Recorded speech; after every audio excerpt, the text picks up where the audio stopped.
For anyone just joining us, feel free to introduce yourselves in the chat box.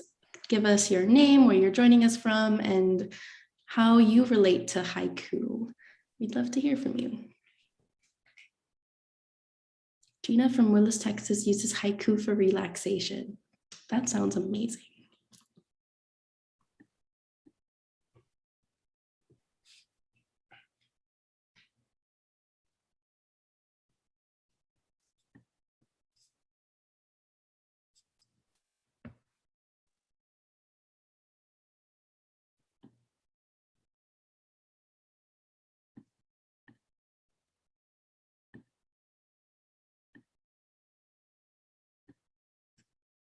Oh, Melanie. Hi, Melanie. I know you.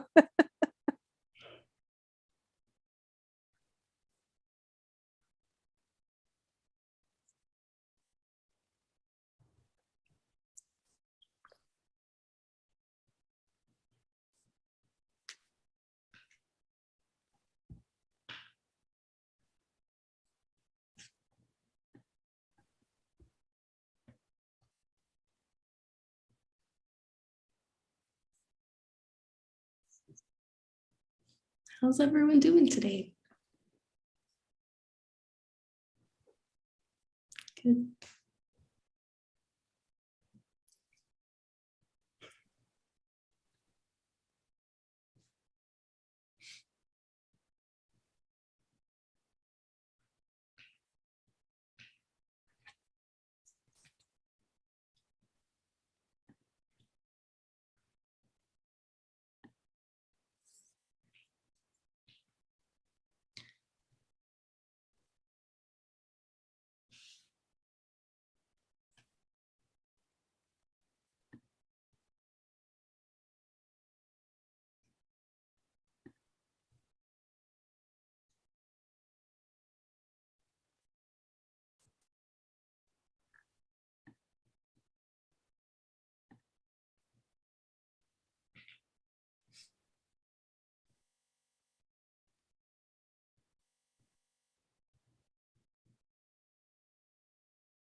All right, so it is 8 p.m. I'm going to go ahead and get started with our announcements. So welcome everyone to WLT Off the Beaten Craft, Minimalism and Maximalism in English Language Haiku with Allyson Whipple. My name's Sam Babiak, and I'm the Program Director with the Writers League of Texas. And I just have a few announcements before we get started. So coming up this Monday, we have our final session of our annual summer book club coming up. So we're going to be talking about The Last Karankawas this Monday at 8 p.m. It's going to be a great time. We're going to be discussing the novel. We're going to have the author join us for a Q&A. So it's going to be really cool for you to not only get the chance to talk about the book with your peers, but also to ask the author about her writing process and all that good stuff. So you can RSVP for that on our website, and it is completely free.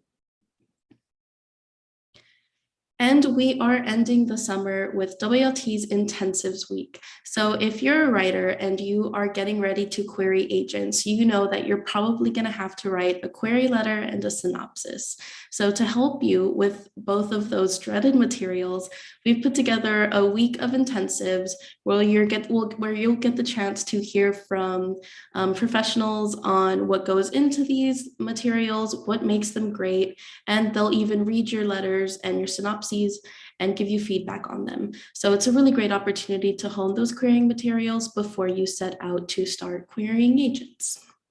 And spots are filling up very fast. Last I checked, there was only one spot left in the query letter intensive that we put on. So definitely sign up as soon as possible for those.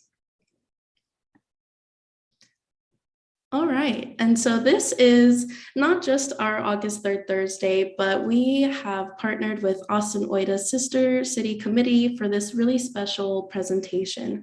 Everyone in the room will get the chance to win a pair of tickets to their upcoming Oida ATX Japan Festival. And I'm really excited to pass it over to Christy and Julianne to talk a little bit about who they are, what they do, and the raffle that we're gonna do this evening. Great. So my name is Julianne, and I'm also here representing Christy, who can probably wave down there. Not sure if you can all see us, but Christy's waving down there. And also Evan, who is the man behind the curtain for a lot of these Writers League of Texas Zoom presentations, is also on the board of the AOSCC. So this is a bit of a hybrid activity tonight. So this is a new thing for both of our groups. I think we've never collaborated before. So I would like to tell you a little bit about what AOSCC is. I find that it's easier to say AOSCC than to say Austin Oita Sister City Committee, but sometimes I'll just say Austin Oita Group, just to shorten things. What we are, you're probably familiar with the concept of sister cities in general. They began in the United States in the 1930s with Toledo, Spain and Toledo, Ohio, who partnered up in 1931, but really got started under President Eisenhower in 1956 with the people-to-people diplomacy project. And you have to realize, especially in the context of a Japanese sister city, is that only 4 years before that, the United States was still occupying Japan as a territorial reconstruction after World War II. So Japan was very much on the mind of President Eisenhower when he was creating this. And the entire concept behind person-to-person, individualized, or what we call it citizen diplomacy, is because the unknown is very scary to us. It's very easy to hate this unknown, foreign, unimaginable country that's off on the other side of the world that you've never heard of, you've never met. You can't put faces or names to any of that type of culture. So he created this program so that we could get to know our neighbors around the world and that we can really interact on a human level, on a community level. So in the United States, they're called sister cities. In Europe, it's called twin cities. But the entire concept is to bring together local communities. In fact, the Sister Cities International Board says, their motto is something like learn globally and thrive locally. So the point of this is not only to establish friendships around the world, but also to enhance your own experience from within your own local community, learning about things that you would otherwise never have had the opportunity to interact with. And so for us, we are one of the 14 sister cities for the city of Austin. We're one of the oldest. We have been around for 32 years at this point, and we are partnered with Oita City in Oita Prefecture in Japan on the island of Kyushu. So for those of you who are not familiar with Japan, you've probably never heard of this city whatsoever. We are trying to change that. We're trying to give you more experience and more knowledge about what the island of Kyushu is like, what the city of Oita in particular is like, and also how things may vary in addition to Japan than, say, the Golden Route, the Tokyo and the Kyoto that everyone is familiar with. So we are still 32 years later, still partnering with the same city, and we have been able to establish really strong connections. There's a friendship committee, we have business exchanges, we send marathon runners back and forth because Oita has a very famous marathon. And in fact, they have one of the world's most famous wheelchair marathons. And as a disabled person, that's very near and dear to my heart. And we also exchange musicians, and I am the art committee chair. And so we exchange artists. So we're hoping to bring over an artist from Oita in 2024 to an exhibition at the Dougherty Gallery. We had that planned for 2020 and obviously had to push that back because of the pandemic. So I hope that this experience will broaden your horizons, realize that wherever you are, in whatever city you're located in, there's probably a sister city attached to it. And if not, I would certainly speak to your city government and ask if they're interested in joining this program. There are obviously hundreds of thousands of cities around the world looking for partners, and you can form a really close friendship with these people. Now that we can talk online, we can have virtual exchanges, we can meet through Zoom or other face-to-face video conferences, you can really establish friendships with anyone around the world. So we're just a small part of what Austin is doing, but we're always active. We have things going on you may not know about, but the thing that we are most proud of is coming up this weekend, and that is our Oita Japan Festival. Now, I'd like to say that if you're coming, you don't need to know anything about Oita in particular. We will be telling you that when you're there. But it is a celebration of Japanese culture. And so we have performing arts, we have hands-on activities, we have reading, we have a little taster of a bunch of different parts, including food, so literal taster and Texas sake. So if you, we couldn't quite have a beer garden, but we do have a sake corner for you this year. And so we would like to invite you to experience Japanese culture through our festival.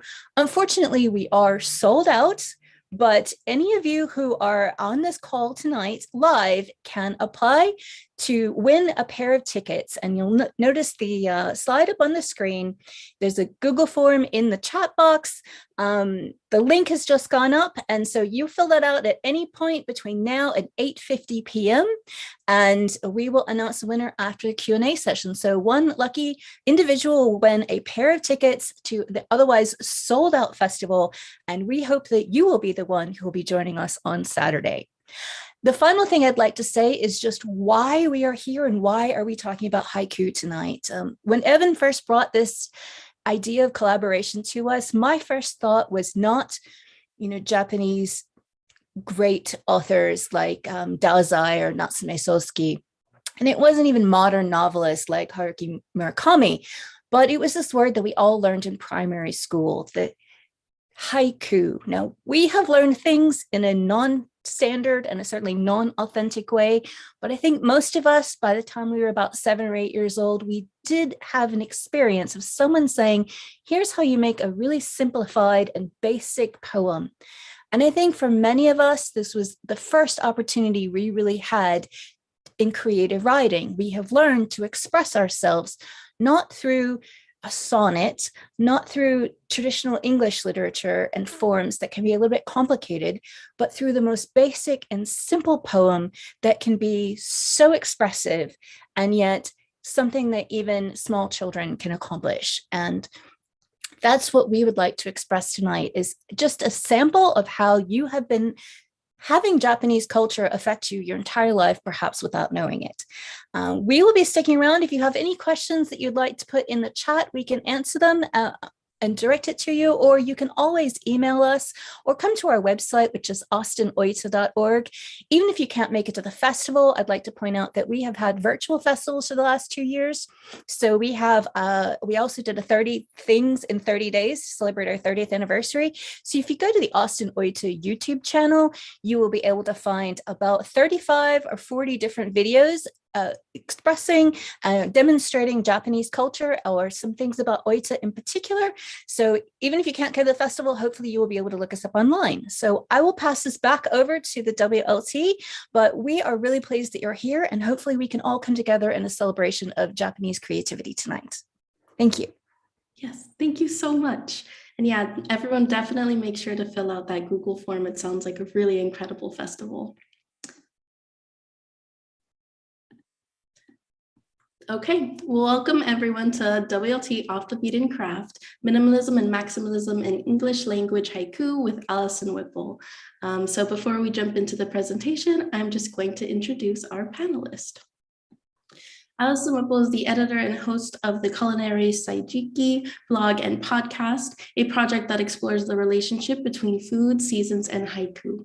Allyson lived in Texas for 14 years, during which she co-edited the Texas Poetry Calendar 4 times. She also served as administrative director and board president of Borderlands Texas Poetry Review.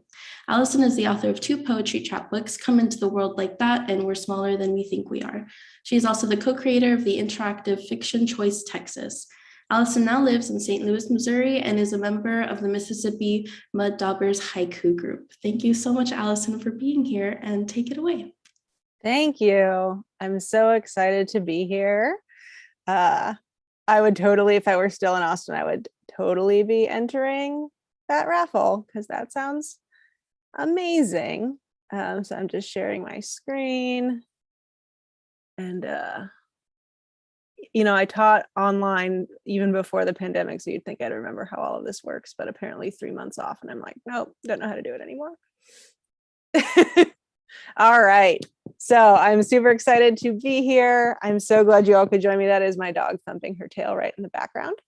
And I wanted to, I was really encouraged in the chat to see at least one person saying, I wanted to learn more about haiku than I learned in elementary school, a few decades ago, because that was really who I aimed this for. I wanted the opportunity to, I realized the longer I study haiku, just how many people they got the most basic introduction in elementary school or middle school, and that was that. And I wanted to talk about some things that I really find interesting about the form, and how it is simple and it is complex and it is a form and it is malleable. So I sort of structured this as past, present, and future. And so for past, I know that some of you are friends of mine who study haiku. So some of you might know this, but I know a lot of you may not know this. But the form we know as haiku originally comes from hoku, which is the first verse of a linked form called renga. And if you are familiar with Ezra Pound was one of the poets who was instrumental in bringing haiku to the United States. Not the only one, but certainly if you got an English degree like I did, you probably got a lot of focus on him. And he called it hoku. But renga and the more contemporary renku, these are collaborative poems. Renku have 36 verses, more or less. There are variations. Formal renga have 100 verses, and you write these like in parties, basically. They're big poetry parties, and they have a form all to themselves. Haikai is commonly used today as sort of a catch-all term for the many haiku-related short forms. And the person we think of as the first of the sort of big four haiku masters was Matsuo Basho. And my Japanese is iffy. I have been studying it, but my pronunciation, but he lived from 1644 to 1694, and he was a professional renga master. His job was to go and lead these big renga events. That sounds, I'm like, could that just be my job? That sounds fun. But so the many of his haiku that we read today were actually opening or sometimes just early verses of renga sessions that he led. And the second of the four masters, as we consider them, was Yosabu Son. And by the time he was active, renga had declined in popularity. The big collaborative event, it wasn't gone, but it had definitely, it was no longer quite as fashionable. There was a lot more focus on competitive rather than collaborative poetry events. And many of his haiku lament sort of the loss of Basho's teachings. Oops. Gotta click on it. And while Basho was steeped in sort of very ascetic training, and Busan was considered sort of worldly and sensual. Again, this is a very brief history of haiku, because I have a lot I want to talk about. Kobayashi Issa grew up in poverty, and he lived a difficult life. And his haiku tend to reflect an affinity for seemingly insignificant creatures, including people whose work and lives go unappreciated. And sort of the three of the oldest haiku masters, so of these first three, Issa tends to be the most popular, even today. And believe me, there are certainly other haiku practitioners during these periods, including some women, but these three are sort of the best known for their mastery of the form and their contributions to its various evolutions. I also want to point out that by the time that Issa was writing, the renga form had virtually disappeared. It wasn't totally gone, but it was not common. Poets were really more focused on individual poems. All right, Masaoka Shiki, that's the one I have the most difficult time pronouncing. He's considered the fourth of the great haiku masters, but also he's the originator of what we would consider modern haiku. He's also the first, at least documented person to use the word haiku instead of hoku. I think he was the first person to use it, but I always like to emphasize that he was certainly the first one to document it. And so honestly, a lot of what we consider the foundations or the elements of classical haiku today, they actually come from Shiki's own philosophy about what haiku should entail. So haiku is quite old. But what many of us have been taught is non-negotiable, totally classical, foundational. It's, from the end of the 19th century or the earliest part of the 20th century. And that's not to say it's bad. I just want to point out that something can be old, and the things that we think about it as enduring and eternal, not necessarily so. But Shiki, so he put a lot of work, and he died young. He had spinal tuberculosis most of his life, but he spent a lot of time. Haiku was very important to him. He considered it a very important, uniquely Japanese poetic form. And so he put so much thought into what haiku could and should be. And those ideas are what really made it. And so, for example, the idea that a haiku is a sketch from nature, that can be traced directly to Shiki. The other masters absolutely wrote about nature, but we could see a range of topics beyond that as well that we might now consider more appropriate for other haikai forms. So Shiki was the one who really brought in that focus on nature. So what did we learn in the past? And by we, I mean my audience of people who went to school in the United States. And I'm not going to say that's, that this is not how everyone learned, but I'm going to say for a lot of us who were educated in the United States, haiku was taught in language arts classes, and the standard definition went something like this: a 3-line poem with 5, 7, and 5 syllables about nature. And I still see this definition being taught in educational settings today. I'm working in a continuing ed division of a community college now, and I actually took intergenerational groups around to St. Louis, and one place we went was a children's museum, and they have their poet tree, and haiku is one of the genres, and this is the definition. And I stood at it and I'm like, no, why are we still doing this? I was so angry. And we also see, you've probably seen a lot of novelty books presented as haiku. Like there's one of silly haiku. There's actually a serious haiku collection around the theme of cats. But there are definitely novelty books presented as haiku. That these would better be termed as zapai, which are sort of humorous or satirical haikai. They're in the genre, but there's something certainly that they're meant to be novelty. They're not haiku. So what was missing? A lot. So for example, Japanese onji and English syllables, they are not the same. An onji is commonly translated as a sound symbol, and it refers to the phonetic characters used in Japanese writing. Onji are generally shorter and have a more even sound than English syllables.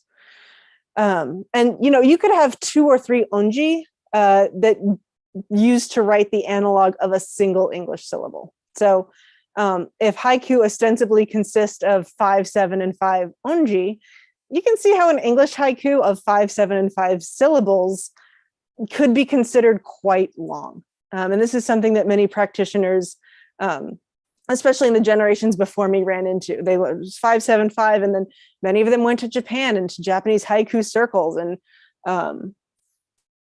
their haiku were considered scandalously long. And this is what I learned as well. And while American school children, we're often told that haiku are supposed to be about nature, but first of all, nature is a broad concept. And one thing I've noticed is that a lot of people who live in cities, they're like, I can't write haiku, I can't write about nature. Not true. I feel like that's a whole separate rant. But we learned haiku about nature, but not everyone learned that haiku should include a seasonal element that's called a kigo. And that seasonal element, that can be traced back to the practice of renga, in which it's a very long collaborative poem where seasons appear throughout, and there's a structure to how those come in. those who, so if you didn't learn about Kigo are actually specific seasonal words that serve as references. So you either didn't learn that, or some people did, but they didn't learn about it in a way that was applicable to their environment. So you might have learned cherry blossoms symbolize spring.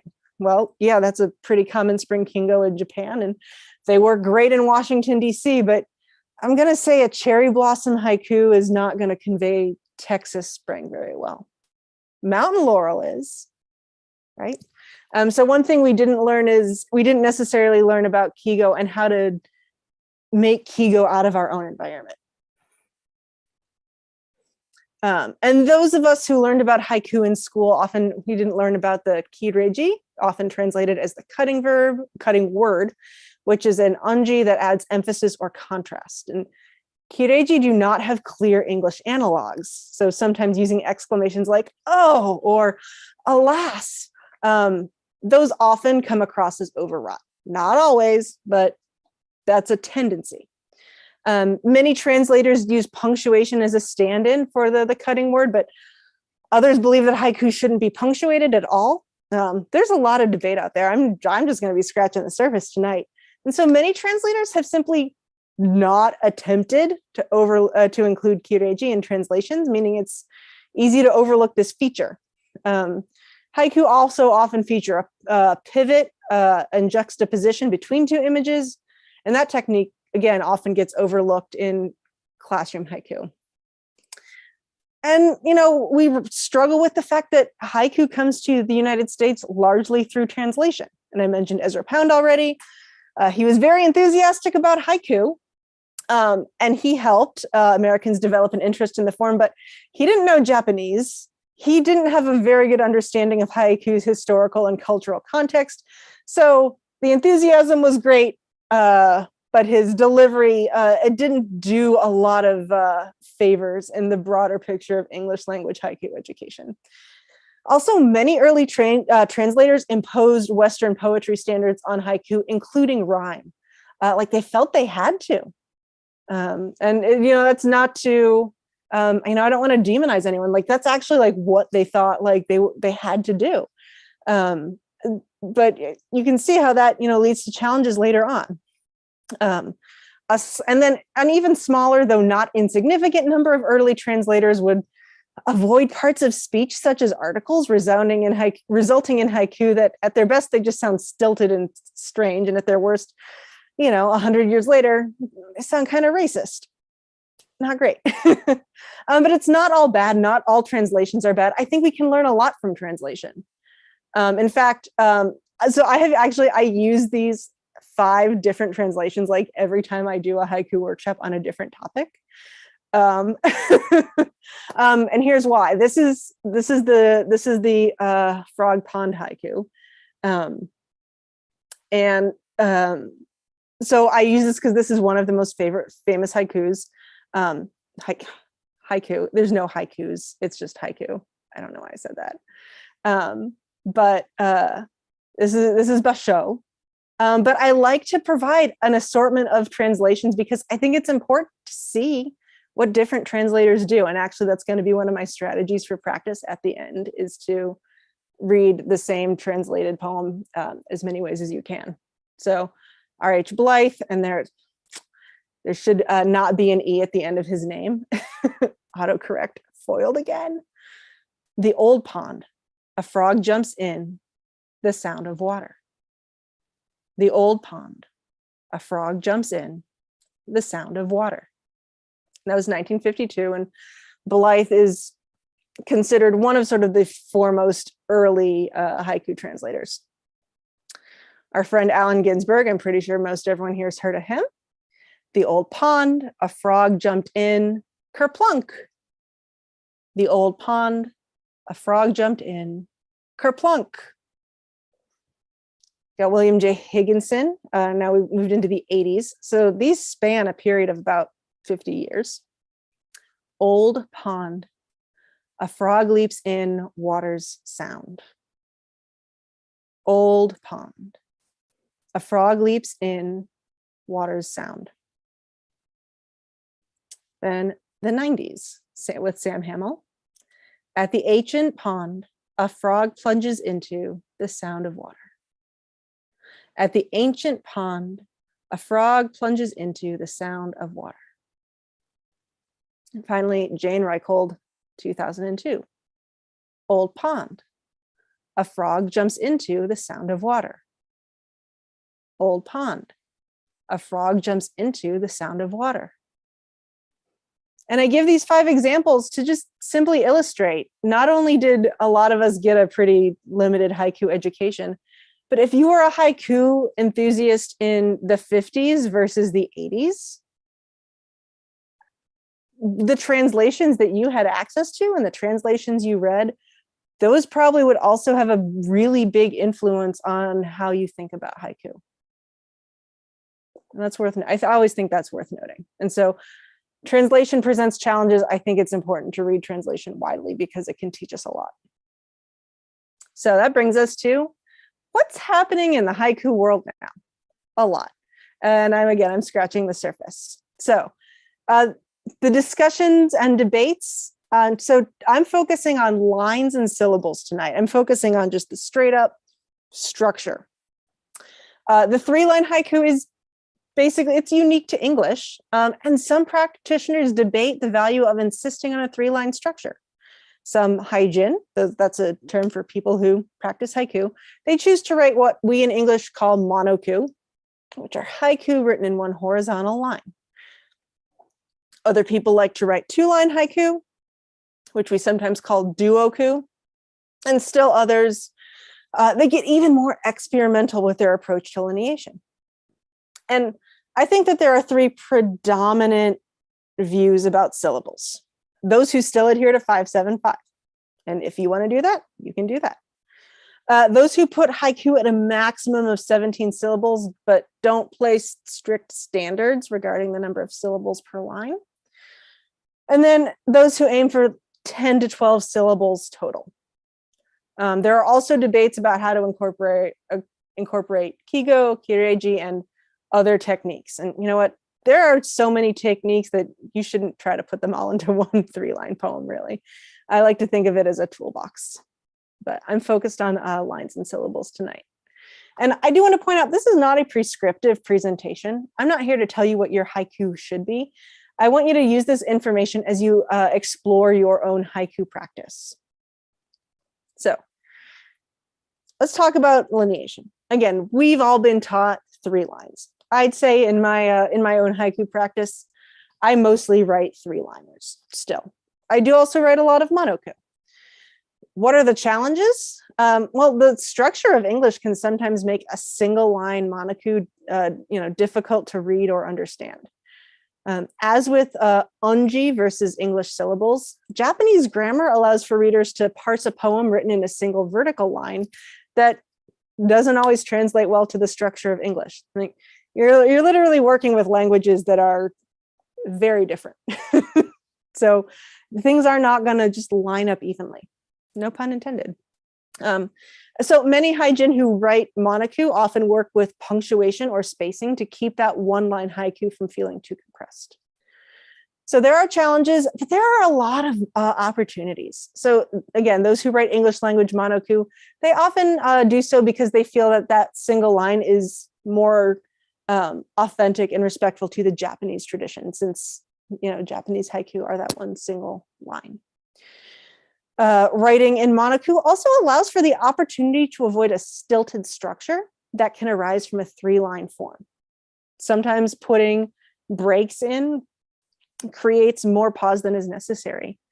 And some haijin find that when a 3-liner just isn't working, the poem improved when they turned it into a monoku, either because maybe a 1-liner was just the right fit for that poem, or maybe you put it in 1 line and that yields new insights for revision.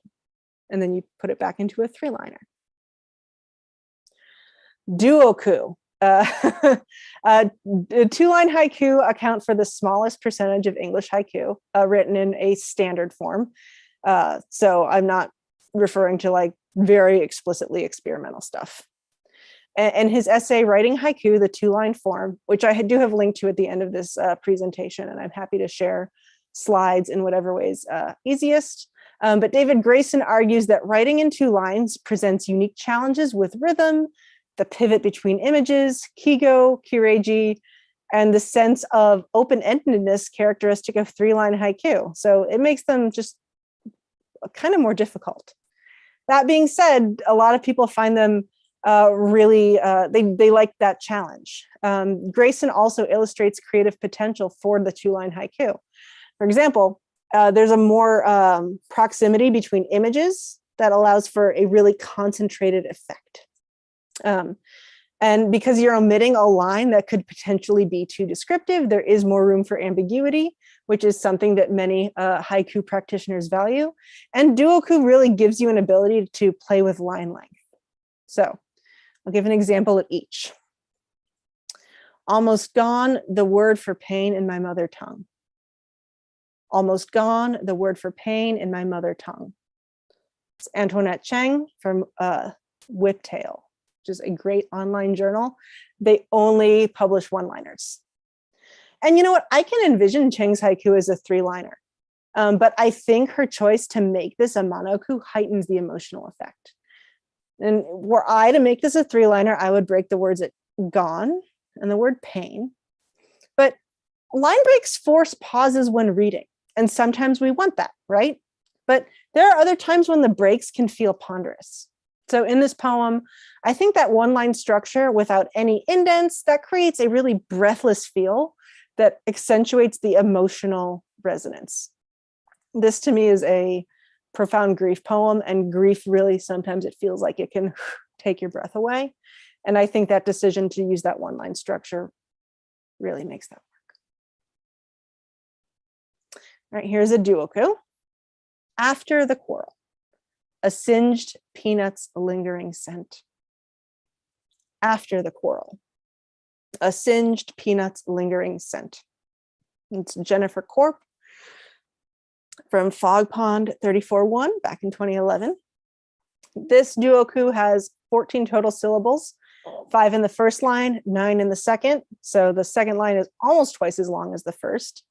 And you can see the words, there's a pretty big visually, it's not even at all. But that use of punctuation visually draws out the first line, making the disjointed length seem less drastic. It's still disjointed, but visually we've got a little more there. And that quick move from one image to the next does create that sense of compression, mirroring the post-quarrel tension that might still be lingering in the air. And that 2-line structure with that long last line, that creates a really nice, I think it creates a nice sense of flow. Again, there's no accounting for taste, but to me, it creates a sense of flow. I love this. All right, so our syllable counts. 575 isn't dead, and it is possible to write excellent haiku following that structure. I'd say it's challenging. I don't do it so much myself anymore, but it can be done. So I'd say many practitioners often prefer a looser structure of 17 total syllables, or even fewer. Now, many of those who practice a looser structure tend to aim for that middle line to still be the longest, assuming a 3-line haiku. You are not obligated to do that. I'm just pointing to a general tendency people have. The looser structure affords a number of possibilities for playing with syllable counts, line length, and other techniques, such as, again, kigo, kireiji, or so many other things that we could talk about. The other really common one is those 10 to 12 total syllables.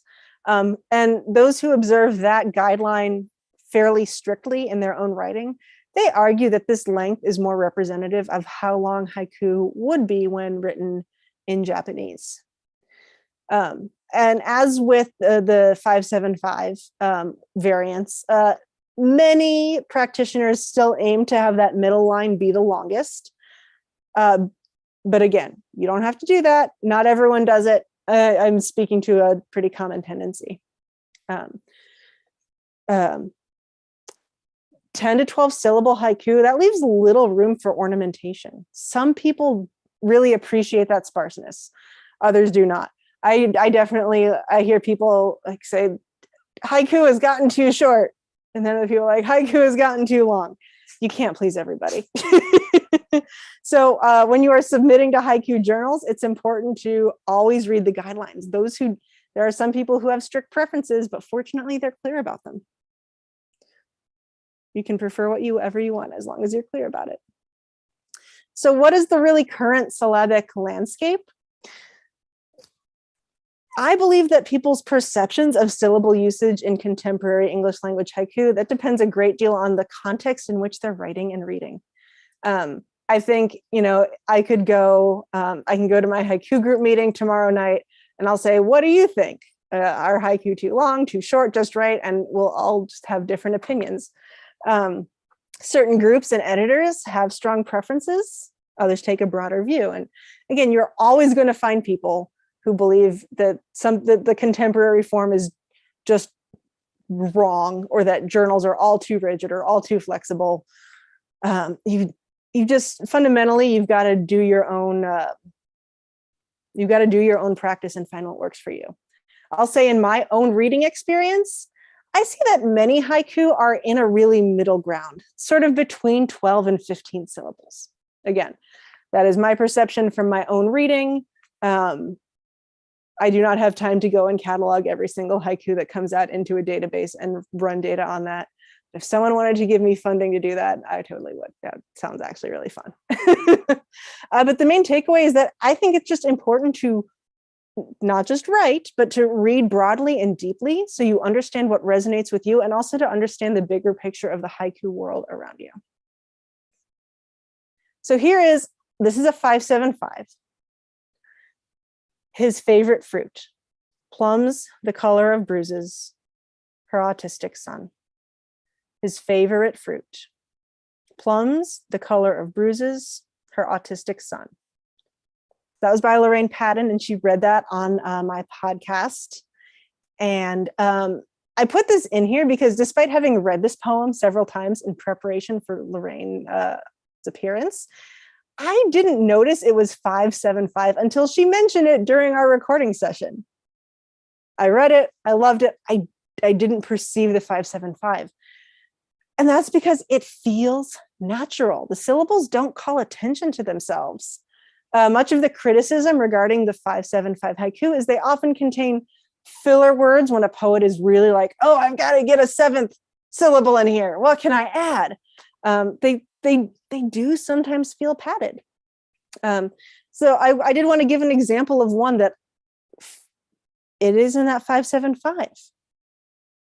And it feels just right. I also want to note that first line might be 4 or 5 syllables, depending on how you read it. So this is the other thing. I always encourage people, don't get too stressed out about syllables, because where you come from influences how you read things. I read that twice. The standard is to read haiku twice.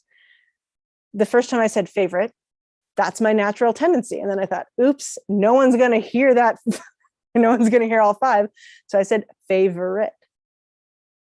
And this is a pretty common thing, that there are dialects, there are accents, there are pronunciation differences just within the United States. This isn't related to haiku, but I remember once I was at a poetry critique group. It was that good old Monday night critique group in Austin. And I don't remember the word, but it was a word that could be 1 or 2 syllables. And half of us were from the Midwest and half of us were from the South. And we got in this debate about, it was a sonnet, right? So syllables counted. Syllables really mattered. And we were like, we couldn't agree on whether one word, this particular word, had 1 syllable or 2. And that doesn't, whether it's favorite or favorite, this is still a great haiku. So don't stress out about counting syllables, because they're not, even syllables aren't set in stone in a particular language. All right, here's a 12 syllable that I love. Meteor shower, the secrets I kept from you. Meteor shower, the secrets I kept from you. It's Mona Betty from the Autumn Moon Haiku Journal 5.2. Mona Betty's haiku has a total of 12 syllables, with 5 in each of the first 2 lines and 2 in the final line. And I believe that the brevity of the haiku really accentuates the juxtaposition between the 2 images here. There is no ornamentation, there is no explanation, there is nothing getting in the way. And the poet has to rely on the reader's understanding of the beauty of a meteor shower, plus the pain and or discomfort related to keeping secrets. That's another great thing about haiku. We debate a lot, like, should people have to like look up a word? Well, no one can know all the words. You just can't. Or what if a poet isn't going to understand this aspect of the culture you're writing in? Well, no one knows everything about all cultures. So you just have to hope there's enough readers out there who understand what you're talking about for the haiku to land. But I think that this is, it's 12 syllables. It's those first 2 lines are really even. It's compact, and I think it's lovely. And this is one of those in-between examples. Storm and primroses, beyond my threshold, neighbor's fickle mood. Storm and primroses, beyond my threshold, neighbor's fickle mood. Luciana Moretto, Under the Basho, 2022. By the way, a basho is a type of ornamental banana tree in Japan. So when we say basho is haiku, he was writing under a pen name, and it was common to have like several different haiku names throughout your life. So that's sort of just the one that he did his most major work under. Luciana Moretto's haiku contains a total of 15 syllables, divided evenly with 5 syllables in each of the 3 lines. Now, I do not know Luciana, so I don't know if this was intended. I don't know what her process was, but I did notice it in a good way. Like, you can notice things in a bad way, or you can notice things in a good way, and I noticed it in a good way. Not only is the haiku syllabically even, but visually, the lines are almost exactly the same length. Those first 2 lines line up pretty much exactly. The even division of lines and syllables heightens the contrast within the haiku images. The weather and the neighbor's mood are both erratic and uncontrollable, but the form of the haiku can be controlled. And this, to me, is a haiku. This haiku is an excellent example of how form can serve the overall content of the poem. And again, I talked about the 3 sort of dominant strains in terms of syllable counts, but you can go longer or shorter. I'll say it's rare to see haiku longer than 17 syllables in English. And I speak about English because that is the language I know the best. There are some practitioners and editors who believe haiku can go even longer, usually in the 19 to 21 syllable range. But just think about it. In such a short form, going from 17 to 19, that can have a pretty big impact. And yes, shorter. I'm going to give you an example. Some of you are going to love it, and some of you are going to hate it. Some practitioners aim for the shortest possible haiku then they can create, going for like single digit syllable counts. And as with longer haiku, cutting any spare syllable can still have a major effect. So here's a long example. The Poetry P Journal, it's also a podcast, the Haiku P podcast, they had a feature on long haiku. Icicle, dripping, refrozen, elongated, icicle, dripping, puddle. Icicle, dripping, refrozen, elongated, icicle, dripping, puddle. Is Mark Farrar. And this haiku consists of 7 single word lines in a total of 19 syllables. And this won the judge's choice for the special issue. And in her commentary, Judge Vanda Parashar notes that this haiku could have been written in 3 or 4 lines, but Farrar's formatting choice more accurately reflects an icicle's life cycle.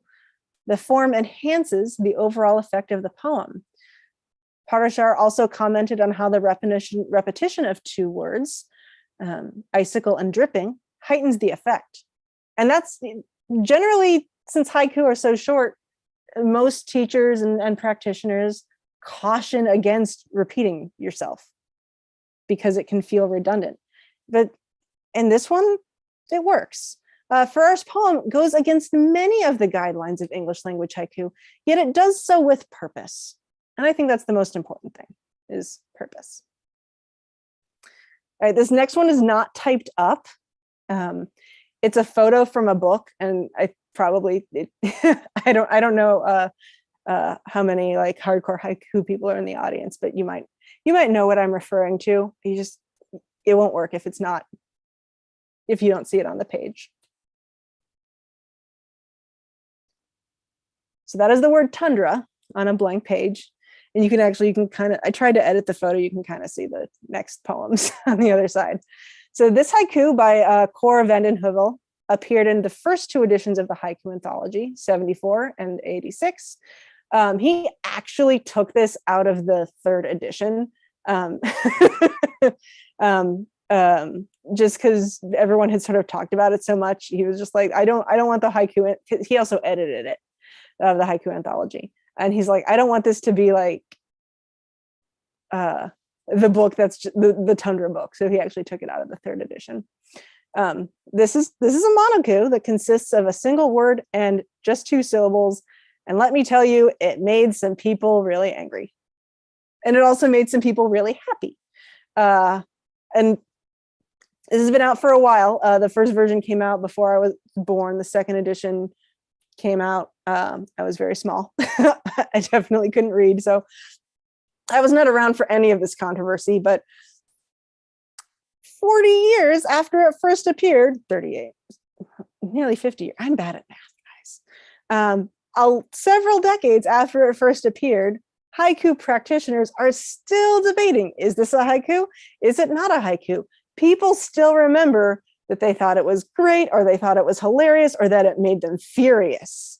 Like I feel like this is like the haiku equivalent of The Rite of Spring, which when it premiered had people rioting in the streets. Stravinsky's Rite of Spring, if you're not a music person. So whether you believe this to be a haiku or not, the presence of a single word on an otherwise blank page, it certainly had an impact. So that brings us to the future. So approaches to haiku, I talked about this in the beginning. They have evolved since its origins in the 17th century. And especially as poets writing in other languages have taken an interest, and not just English. So haiku does shift and change. And there are people who are going to disagree with me on that. I didn't hear this direct. Another poetry teacher said to me that Robert Haas, said that a haiku is a poem of 3 lines of 5, 7, and 5 syllables written in Japanese. And that was the emphasis, written in Japanese. So my perspective is haiku is Japanese, and English language haiku is not quite the same, but it is still haiku. It's just, it's like how there are different breeds of dogs. Anyway, so, and we can't, there's clearly, in the time between Basho and Shiki, the form clearly evolved in Japan. There's no point in pretending it didn't. So the overall field of haikai continues to change as well. Collaborative forms such as renku and tanrenga, these are becoming more popular again with haiku groups. And practitioners continue to develop new approaches, especially collaborative ones. Again, there are people who are like, that's not a real form. We don't like that. Sure, whatever makes you happy or doesn't. The point is, people are interested enough in the haikai genre to actually try to create new forms out of it. And by making the study of haiku techniques, history, and culture part of our practice, we can learn to write haiku authentic to the world we live in, while still respecting the origins of the form. So I always like to leave people with some strategies for practice. So first, I already said at the beginning, read translations, specifically find something classical, find 4 or 5 or 10 or 12 different translations of it. Find as many as you can. And the internet makes that pretty easy, fortunately. So read a range, pick one poem, read as many translations of it as you can. See which ones resonate with you and which ones do not. Repeat this exercise. I didn't love Blythe's haiku translations when I first read them. I still have a lot of quibbles with them, and I've developed more of an appreciation for them. So read a variety of translations, make notes about what you are drawn to and why. Like, why do you really like one person's haiku translation more than others? Yes, reading contemporary haiku is super important. And I think there is something really valuable from taking one poem, finding all the translations of it you can, and analyzing those translations and what those what effects those have on you and what you think that means for your own writing. If you are used to counting syllables, and I know a lot of us are, challenge yourself to take a break. One a day for 30 days without counting your syllables. Or I would even say I'm a big fan of big numbers. So write 100 haiku. You don't have to do it all in one day, but just say for my next 100 haiku, however frequently you write, but my next 100 haiku, I'm not going to count my syllables. And at the end, take them all out, read them, see what you liked, see what you didn't like, see which poems turned out well. That reflection is important. You might say, you know what? No, I really believe in the 5-7-5 and that's what I'm going to do. And that's great. But I think it's worth giving yourself the opportunity to explore not doing that and see what happens. And if you normally write 3-liners, see what happens when you turn a 3-line draft into a monoku or a duoku. Especially if you have a haiku that's just not in the revision process, it's just not going well. Change the structure entirely. If it's still not working, it might just never work. But it's always sort of breaking that form up into something different I've always found it useful. So, and then I do have recommended resources. Again, I'll definitely post these slides like on my blog. These are definitely not all of the haiku books, podcasts, journals, and essays out there. These are ones that I turn to specifically for this topic. And now I am, oh my gosh, I've gone long. I'm so sorry. Questions?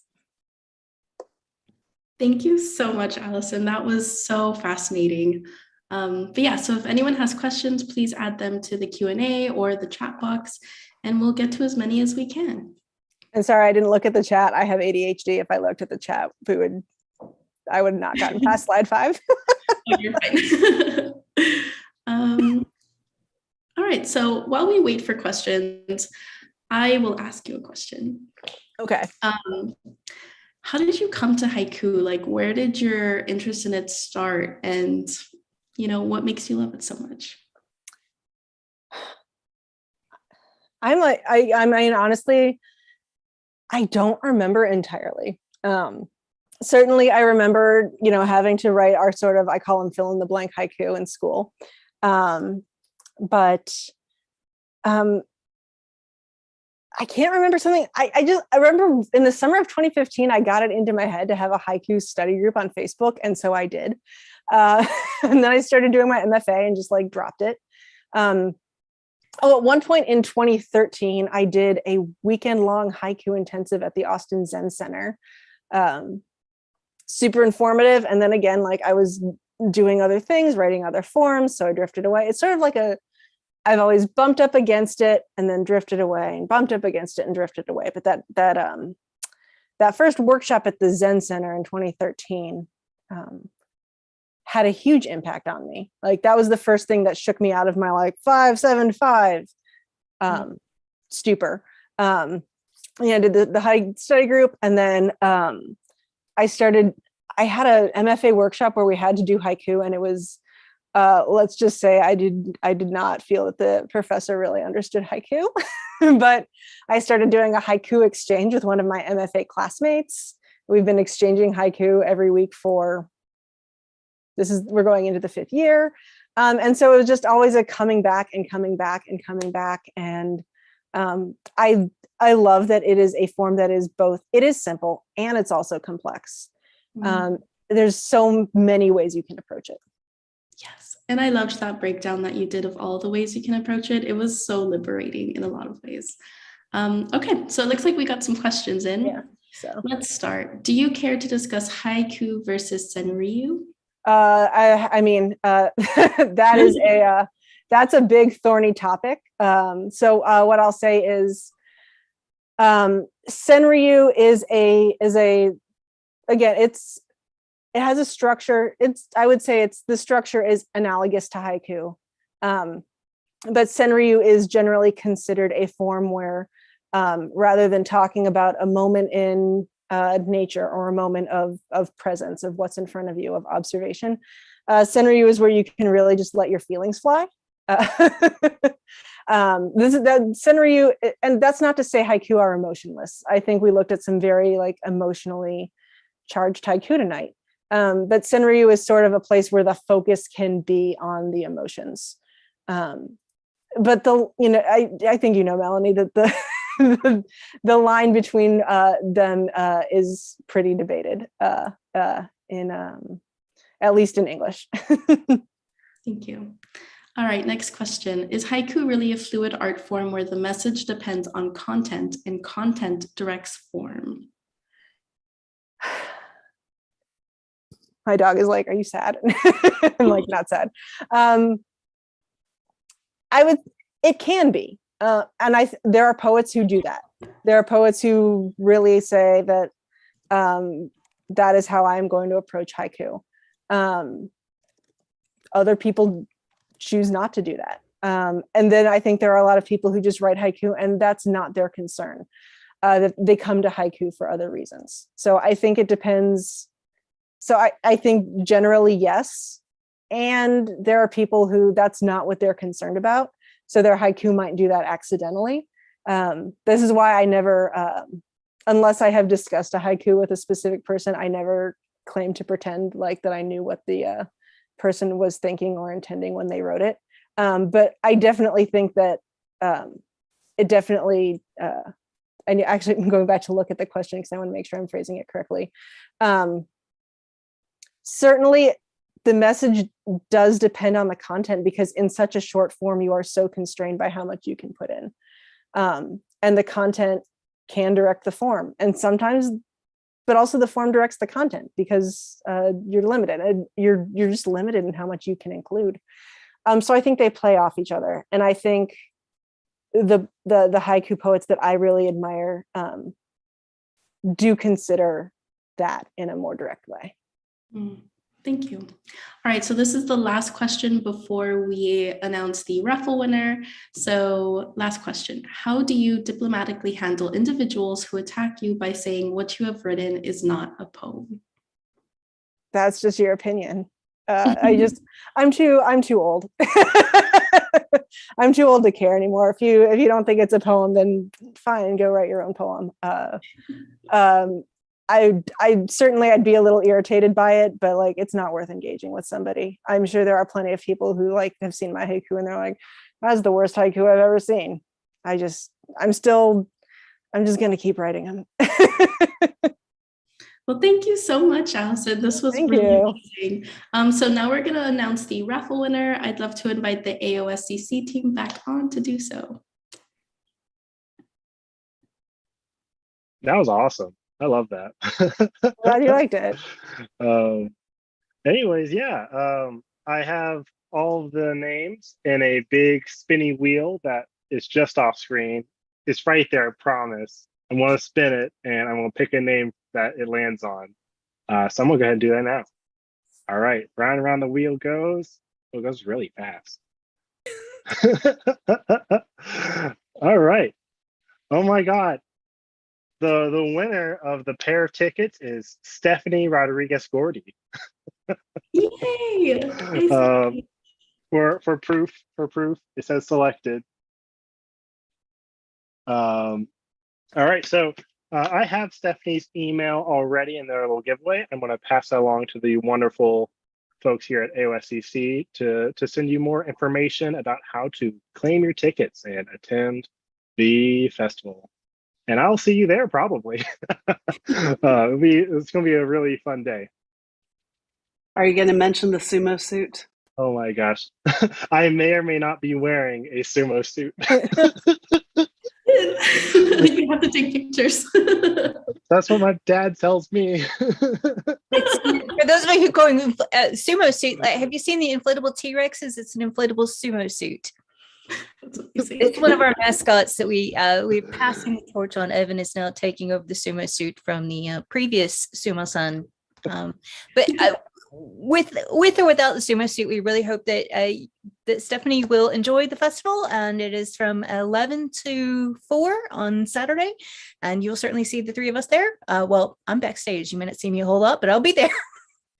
And correct me if I'm wrong, while tickets may be sold out, there may be some sold on deck as people come and go. Yeah, possibly. So keep your fingers crossed. Basically, as people leave, this is all about fire marshal capacity. And so as people leave, we will take their wristbands, and for every person who's left for the day, we can sell a new ticket. We will say that you may be waiting outside in the sun. There's a tiny, tiny bit of space that you can wait, but you know, often in past years, it's been a line out the door waiting, but we will do our best to accommodate you. But, you know, the limit is the fire marshal, and we can't be messing around with that. So, especially on a very hot day. So, yeah, we appreciate your patience, and we certainly would hope to see you virtually, even if we can't see you in person. So, I also just dropped my slides in the chat, so if anyone wants to download them real quick, they are yours. And I'll be sure Allyson, to include the slides with the video on YouTube. Okay, great. Allyson, thank you so much. That was wonderful, and I feel a little more freed in how I can write haiku now. So thank you. Good. That was the goal. All right. Well, I hope everyone has a good night. Check out Allyson's website. Check out the AOSCC website. I hope to see you all at the festival this weekend if you can make it. And have a great night, everyone. Thank you. Bye. Thank y'all.